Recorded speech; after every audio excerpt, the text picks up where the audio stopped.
Hello friends, Shipra's গার্ডেনের পক্ষ থেকে আমি শিপ্রা আজ আবারও চলে এসেছি একটা গোলাপ গাছের খুব সুন্দর পরিচর্যা নিয়ে। এই পরিচর্যা আপনাদেরকে আগে দেখিয়েছিলাম, হয়তো আপনারা আমার যখন চ্যানেলটা খুলবেন অবশ্যই দেখতে পাবেন। 10 থেকে 12 দিন আগে একটা অর্গ্যানিক ফিডিং মাটির মিডিয়ার ওপরে আমি একদম প্র্যাকটিক্যালি করে দেখিয়েছিলাম। তো সেই প্র্যাকটিক্যালি করে দেখানোর পর রেজাল্ট আজকে আমি আপনাদের হাতে তুলে ধরবো, দেখাবো যে জিনিসটা কতটা ইমপ্রুভমেন্ট হয়েছে গাছটার। আরও একটা কথা বলি, সিন্ডার মিডিয়া করে মানুষ মাথা খারাপ করে দিচ্ছে। সিন্ডার মিডিয়াতেই যে গাছ হবে, মাটির মিডিয়ায় যে গাছ হবে না তা কিন্তু নয়। ওয়েল ড্রেনেজ মিডিয়াতেই গাছ হয়, সেটা সিন্ডার হোক বা মাটি হোক। মিডিয়াটি যদি ওয়েল ড্রেনেজ হয় সেটাতে গোলাপ কেন, যে কোনো গাছই হবে। কারণ যে কোনো গাছে টবের মাটিতে যদি জল জমে, তা যে কোনো গাছই থাকুক না কেন সেটা তো শিকড় নষ্ট হয়ে যাবে। এটা একটা একদম সবাই জানে, এটা প্রথম পয়েন্ট, যে শিকড়কে জল জমে রাখা যাবে না, তাহলে কিন্তু শিকড়ে জল জমা মানে কিন্তু গাছ নষ্ট হয়ে যাবে। তাহলে প্রথমত হচ্ছে ওয়েল ড্রেনেজ মিডিয়াতে যে কোনো গাছ কিন্তু খুব ভালো হয়, কারণ ওয়েল মিডিয়া যত সফট হবে শিকড়ের সঞ্চালন তত বেশি হবে, আর শিকড় যত দ্রুত সঞ্চালন হতে পারবে তাতে কিন্তু গাছের বৃদ্ধি খুব ভালো হবে। এবার আসি মিডিয়াতে।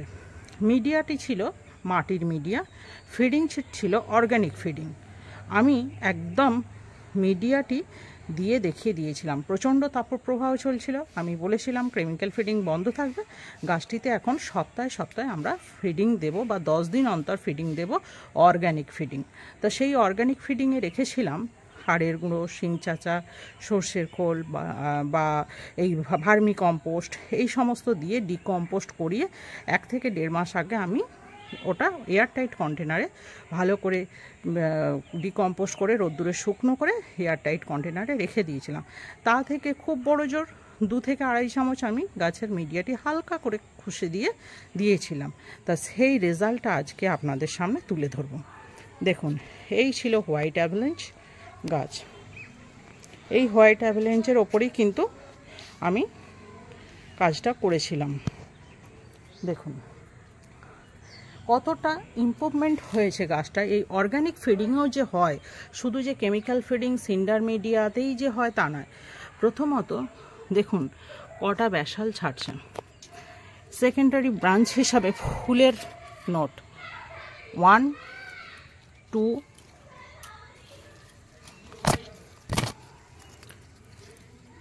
দেখুন 3, 4, এখানে একটা 5, নিচে দেখুন কত সুন্দরভাবে ব্যাসালগুলো বেরিয়েছে। তার সাথে এই 2 দিন হয়েছে বৃষ্টি, তাহলে অর্গ্যানিক ফিডিংয়ের সাথে সাথে আবার একটা ন্যাচারাল ফিডিংও পেয়ে গেল, বৃষ্টির জল। এর মতো আর সুন্দর জিনিস হতে পারে না। তাহলে এখানে কি করতে হবে, টবের মাটিতে আমাকে ঘাস তো হতে দিলে চলবেই না। দ্বিতীয়ত হালকা যখন রোদ্দুর উঠবে অবশ্যই গাছেতে একটু ফাঙ্গিসাইড তো স্প্রে করবই। মিডিয়াটি যখন শুকনো হবে আবারও কিন্তু ওই অর্গানিক ফিডিংটা আমি 2 থেকে 2.5 চামচের মতো মাটি শুকনো হলে হালকা করে ধারের দিক থেকে মাটি খুশি আমি দিয়ে দেবো। কারণ এটা করলে কি হবে, তাহলে এই ব্যাসালগুলো খুব সুন্দর তাড়াতাড়ি বেড়ে যাবে। তাহলে দেখুন বন্ধুরা, শুধু কিন্তু কেমিক্যাল ফিডিংয়েই যে গাছ খুব সুন্দর হয় আর ঝুড়ি ঝুড়ি ফুল হয় তা কিন্তু নয়, সিন্ডার মিডিয়াতেই যে হয় তা কিন্তু নয়, এটাতেও কিন্তু হয়, মাটির মিডিয়াতেও হয় এবং অর্গ্যানিক ফিডিংয়েতেও হয়। সবথেকে বড় কথা হচ্ছে ওয়াটার ম্যানেজমেন্ট, ফুল সানলাইট এবং ওয়েল ড্রেনেজ মিডিয়া। এই জিনিসগুলো যদি আমরা গাছের শিকড়ের দিকে যদি লক্ষ্য রাখতে পারি তাহলে কিন্তু হবে।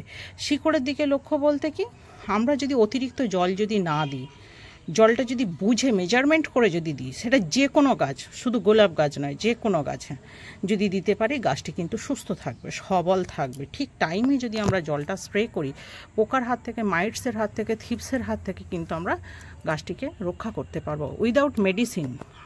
একদম তো খুব কম মাত্রায় যেখানে মেডিসিন লাগে সেটাও মানে খুব কম মাত্রায়, যে গাদা গাদা মেডিসিন দিলেই যে পাতা চকচকে ঝকঝকে থাকবে তা কিন্তু নয়। এভরি ডে গাছকে যদি আমরা স্নান করাতে পারি পাতার তলা থেকে, তাহলে কিন্তু মেডিসিনের খরচ অনেকটা কমে যাবে। এত সুন্দর ব্যাসালগুলো আপনাদের সঙ্গে শেয়ার না করে তো পারি না। দেখুন কত সুন্দর ব্রাঞ্চ বেরিয়েছে এই অর্গানিক ফিডিংয়েতেও। আমি তো পুরো একদম খাবারটা দেয়া থেকে সমস্ত কিছু তৈরি থেকে ডিসকাস আপনাদের সঙ্গে করেছিলাম। তা আজকে সেই রেজাল্ট আপনাদের সামনে তুলে ধরলাম। কম খরচেও কিন্তু সিন্ডার মিডিয়া থেকে ছেড়ে দিয়ে আমরা কিন্তু মাটির মিডিয়ায় জলের খরচ কম, কেমিক্যাল ফিডিংয়ের খরচ কম, এবং সিন্ডার মিডিয়া ছাড়াও কিন্তু মাটির মিডিয়াতে সুন্দর কিন্তু গোলাপ গাছ হয়।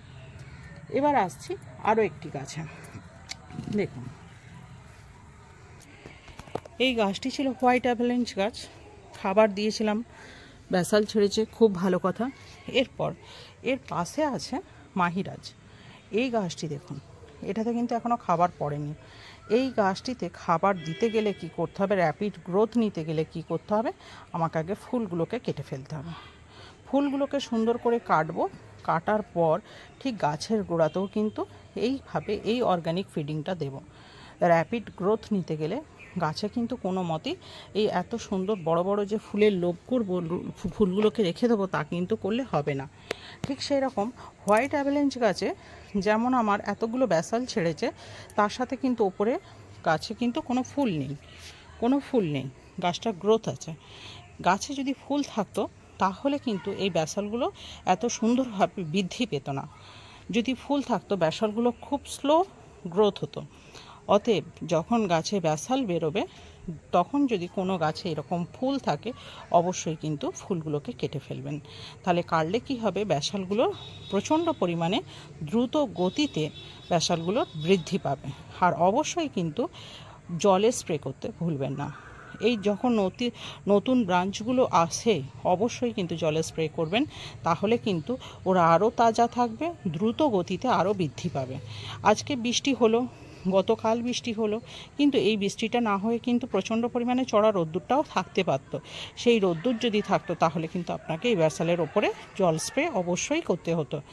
2 টাইম জল স্প্রে অবশ্যই দরকার, না হলে এই কচি লাল পাতাগুলো বা এই ব্যাসালগুলো কিন্তু জলের অভাবে শুকিয়ে যাবে।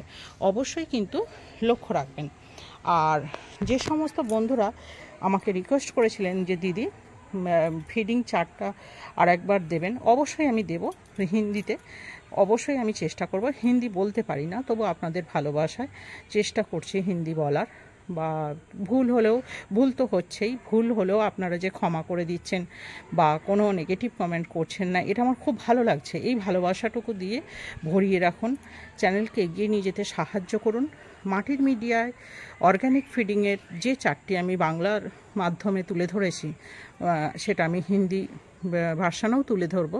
ফিডিং চারটি আপনাদেরকে আমি দেব, পুরো রেশিও সহ একদম ডায়েরিতে লিখে আপনাদেরকে দিয়ে দেব। আর সেই ফিডিং চার্ট মাটির মিডিয়ায় প্রয়োগ করুন, অবশ্যই ভালো রেজাল্ট পাবেন। তবে হ্যাঁ, শীতকালে গ্রীষ্মকালে ব্যবহার করবেন, বর্ষাকালে কখনোই ব্যবহার করবেন না। যেহেতু অর্গানিক ফিডিং, বর্ষাকালে যদি আপনি ব্যবহার করেন ফাঙ্গাস লাগতে পারে গাছে, তাই বললাম বর্ষাকালে অবশ্যই এটা ব্যবহার করবেন না, দূরে রাখবেন বর্ষা। আজকের মতো এইটুকু। ভিডিওটি কেমন লাগলো অবশ্যই কিন্তু কমেন্ট করে জানাবেন। পাশে থাকা বেল আইকনটি বাজিয়ে রাখবেন, নিত্য নতুন ভিডিওর নোটিফিকেশানটি সবার প্রথম আপনার ফোনে পৌঁছে যাবে। আর চ্যানেলে যদি নতুন হয়ে থাকেন অবশ্যই চ্যানেলটিকে সাবস্ক্রাইব করে রাখবেন। আজকের মতো এইটুকু। সুস্থ থাকুন, ভালো থাকুন। আবার কোনো নতুন ভিডিও নিয়ে খুব শীঘ্রই ফিরে আসছি।